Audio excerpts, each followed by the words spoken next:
हाँ जी बच्चों, कैसे हो आप सब। आज हम चैप्टर देख रहे हैं इकोनॉमिक्स का, कंज्यूमर इक्विलिब्रियम। इसमें है concept number one utility. Utility किसको बोलते हैं? जब कंज्यूमर किसी कमोडिटी को यूज़ में लाता है तो उससे मिलने वाली संतुष्टि को किस में नापते हैं? यूटिल्स में। और यूटिलिटी उसी को बोलते हैं यूटिलिटी। आगे देखें, concept number 2 measurement of utility. अब इस यूटिलिटी को दो अर्थशास्त्री ने बताया था। एक ने कहा था कार्डिनल और एक ने बताया था ऑर्डिनर। मार्शल ने बताया था क्या? Cardinal approach. और हिक्स ने बताया था ऑर्डिनर अप्रोच। कार्डिनल अप्रोच क्या कहती है कि हम यूटिलिटी को नाप सकते हैं जैसे हम नंबर्स को याद रखते हैं, तो हम यूटिलिटी को भी नाप सकते हैं। हिक्स ने क्या कहा था? हम यूटिलिटी को माप नहीं सकते लेकिन उसको रैंक दे सकते हैं। मान लीजिए किसी को बर्गर पसंद है, किसी को पिज़्ज़ा पसंद है, किसी को एग पसंद है, तो उसमें वो रैंक दे सकता है कि सबसे पहले मुझे बर्गर पसंद है, फिर पिज़्ज़ा पसंद है, फिर एग पसंद है। तो उस हिसाब से वो रैंक दे सकता है। ये किसने बताया? हिक्स ने। Concept number 3 total utility and marginal utility. Total utility क्या होता है? किसी भी इकाई पर जो हमने टोटल कंज्यूम करी है यूटिलिटी, टोटल गुड्स को जो कंज्यूम करा है उस पर जो यूटिलिटी आई है उसे बोलते हैं टोटल यूटिलिटी। देखें, इसे उदाहरण के हिसाब से देखें। टोटल यूटिलिटी को एक्स कमोडिटी की एक पहली यूनिट को कंज्यूम कर जो यूटिलिटी मिली टोटल, वो मिली 100 की। इसको ऐसा पढ़ा जाएगा। दूसरी यूनिट को कंज्यूम करने पर टोटल यूटिलिटी जो मिली है वो मिली है 190 की। उसके बाद तीसरी यूटिलिटी को कंज्यूम करने के बाद जो टोटल यूटिलिटी मिली है वो मिली है 270 की। चौथी यूनिट को कंज्यूम करने के बाद जो टोटल यूटिलिटी मिली है वो मिली है 340 की। 5 यूनिट कंज्यूम करने के बाद जो टोटल यूटिलिटी मिली है वो मिली है 400 की। तो यही क्या कहलाता है? Total utility.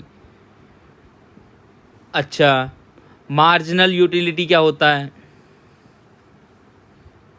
Marginal utility of x. देखो इसका फॉर्मूला क्या है? Total utility of x minus total utility of x minus 1। ये कर देंगे तो हमारी क्या निकल के आ जाएगी? Marginal utility. अब देखो यूनिट वन पर हमारी कितनी टोटल यूटिलिटी है? 100। तो उससे ऊपर तो 0 है। तो अब जब मैं करूँगा तो TUX कितना है? 100। और उससे पहले कितना है टोटल यूटिलिटी? 0। तो मार्जिनल यूटिलिटी कितनी आ गई इस लेवल पर? 100। उसके बाद दूसरी यूनिट पर मैं कम करूँगा 90। उसके बाद कितना आया? 80। उसके बाद कितना आया? 70। और उसके बाद कितना आया? 60। एक फॉर्मूला और होता है टोटल यूटिलिटी को मेज़र करने का, सिग्मा MUX।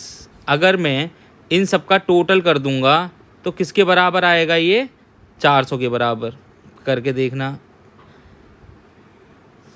0 17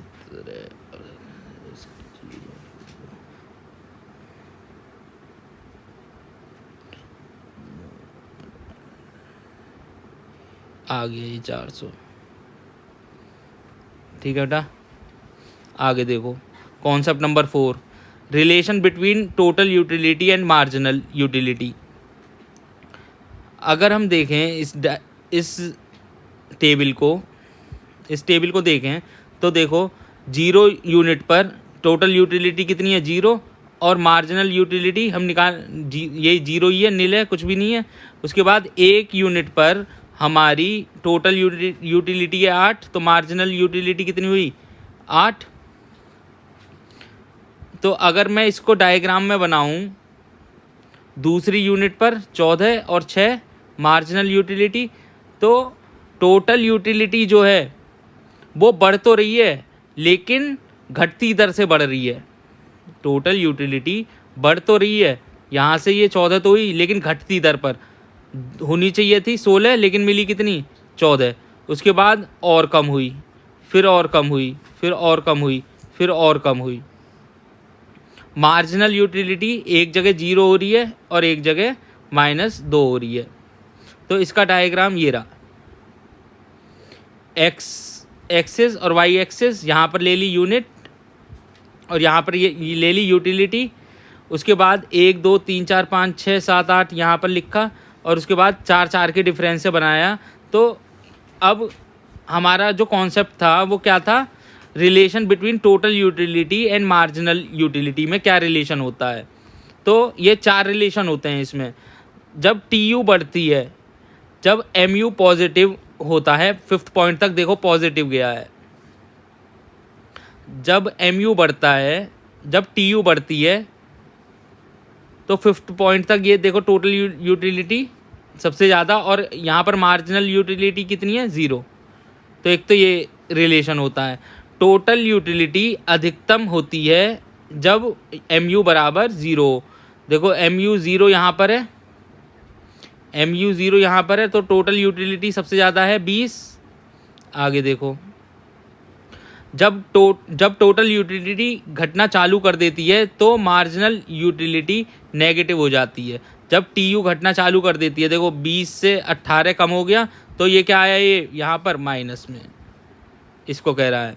उसके बाद कह रहा है टोटल यूटिलिटी का मतलब घटती दर से बढ़ना है। टोटल यूटिलिटी में मैंने ये पहले बताया था, टोटल यूटिलिटी में 0 से 8 हुआ, 14 हुआ, ये जो 18 20 20 18 ये जो बढ़ रहे हैं ये घटती दर से बढ़ रहे हैं। हाँ जी, तो 4 रिलेशन हो गई है। उसके बाद कह रहा है law of, concept number 5, law of diminishing marginal utility. ये क्या होता है, law of diminishing marginal utility, अगर हम किसी भी वस्तु का प्रयोग करते हैं, अगर हम किसी भी कमोडिटी का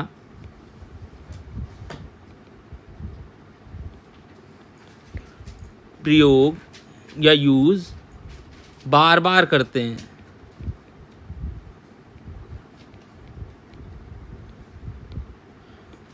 तो उससे मिलने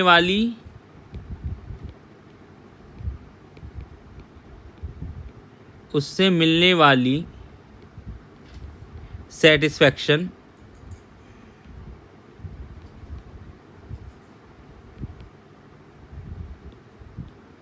पहले से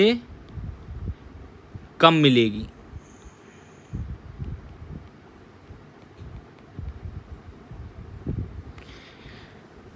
ये कहता है law of diminishing marginal utility.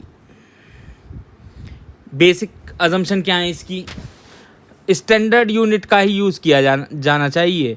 Standard unit का क्या मतलब है कि अगर चाय पी रहे हो तो ये नहीं है कि चाय चम्मच से पिला रहे हो, स्टैंडर्ड यूनिट का यूज़ ही किया जाना चाहिए। चाय पिला रहे हो तो एक कप में पिलानी चाहिए, दूध एक गिलास में, तो इसी हिसाब से चम्मच में नहीं होना चाहिए।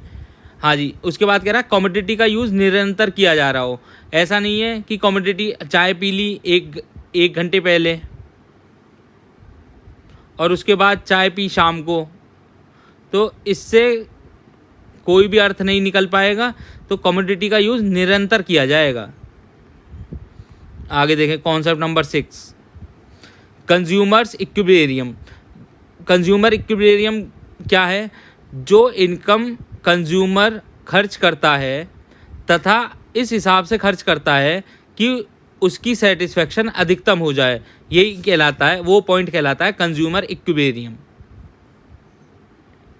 अच्छा, concept number 7, marginal utility analysis and consumer equilibrium.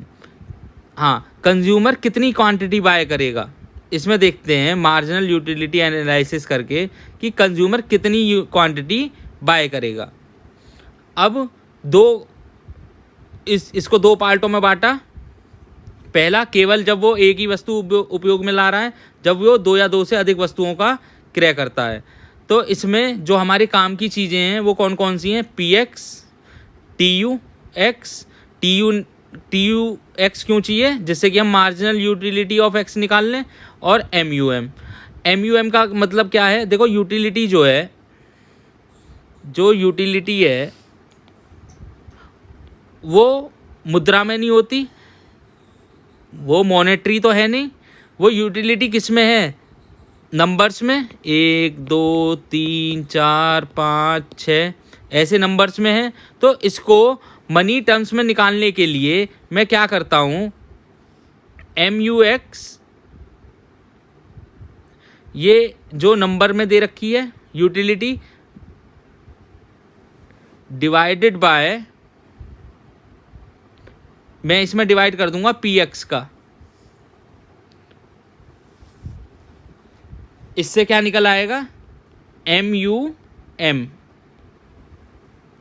यानी कि हमें ये पता होना चाहिए कि एक इकाई को 1 रुपये में हम कितनी यूटिल्स प्राप्त कर रहे हैं, ये हमें पता होना चाहिए।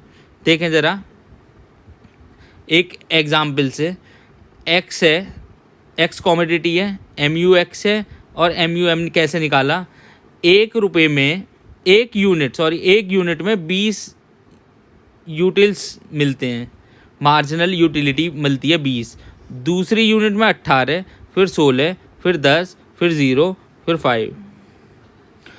अब मान लो 1 रुपये में तुम्हें 4 यूटिल्स मिलते हैं, 4 यूटिल्स की सेटिस्फेक्शन मिलती है। तो इसको कैसे कैलकुलेट करूँगा मैं, 20 MUX है, इसमें 4 का डिवाइड कर दूंगा तो 5, MUM में आ गया, ये MUM में आ गया 5, 4.5, 4, 2.5, 0, -1.5, -1.25, ये चीज़ निकल के आई MUM। तो हमें एक वस्तु के उपयोग में हमें कितनी चीज़ें चाहिए, 3, PX, MUX और MUM। MUM कैलकुलेट करना पड़ेगा, MUM कैसे कैलकुलेट करना पड़ेगा ये मैंने बता दिया। कॉन्सेप्ट नंबर 7, कंज्यूमर इक्विलिब्रियम इन 2 कमोडिटीज़। इसमें क्या है, एक एग्जाम्पल देखते हैं। वैसे इसका फॉर्मूला होता है MUX divided by PX, MUY divided by PY is equal to MUM। अब देखो ज़रा इसे, वो कह रहा है एग्जाम्पल, यदि MUX बराबर 20 है, यानी ये चीज़ कितनी दे रखी है, 20। उसके बाद कह रहा है PX 4 है, तो यहाँ पर लिख दूँ 4। उसके बाद कह रहा है MUY 25 है, ये 25 है, और PY जो है ये 5 है। यदि MUM 5 हो, ये है 5, तो क्या कंज्यूमर इक्विलिब्रियम में है, इसको सॉल्व करो। तो यहाँ से कितना आया 5, यहाँ से कितना आया 5, तो 5 बराबर 5 बराबर 5, यानी कंज्यूमर इक्विलिब्रियम में है। तो दोनों में सिचुएशन में बता दिया कैसे होने थे ये। आज के लिए इतना ही, धन्यवाद।